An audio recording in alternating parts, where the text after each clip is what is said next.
Hello. तर आज मी तुमच्यासोबत ना इडलीसोबत आपण जी चटणी खातो त्याची रेसिपी मी शेअर करणार आहे. खूप जणांना ही येत पण असेल, पण मी माझ्या स्टाईलनं म्हणजे मी कशी करते ते तुमच्यासोबत शेअर करावं म्हटलं. तर चला रेसिपीला सुरुवात करूया. मी फुटाणे घेतलेले आहेत जे की मी दाखवायचं विसरले, आणि कोथिंबीर, खोबरं घेतलेलं आहे आणि हिरव्या मिरच्या घेतल्या आहेत. आपल्या चवीप्रमाणे म्हणजे तिखट तुम्ही कमी जास्त करू शकता. तर भाजके शेंगा घेतलेल्या आहेत. लसूणच्या 3-4च पाकळ्या मी घेतलेल्या आहेत. तर लसूण पण टाकते मी, छान लागतं. तुम्ही पण टाकत नसाल तर ट्राय करून बघा. चवीप्रमाणे मी मीठ टाकलेलं आहे आणि मिक्सरला मस्त असं बारीक वाटून घेणार आहे. आणि वाटून घेतल्यानंतर एका बाउलमध्ये काढणार आणि तडका पॅन रेडी करणार आहे.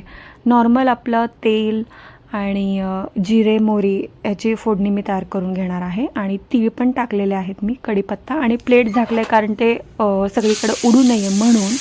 आणि त्यानंतर बाउलमध्ये चटणी काढून घेतल्यानंतर मस्त असा तडका दिलेला आहे आणि मस्त असं मिक्स केलेलं आहे. आणि आपली चटणी आता मस्त रेडी आहे.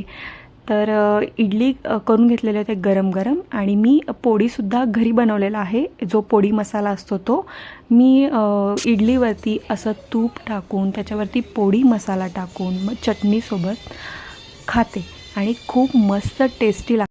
तुम्ही कशी चटणी बनवता ते कमेंट सेक्शनमध्ये मला नक्की कळवा.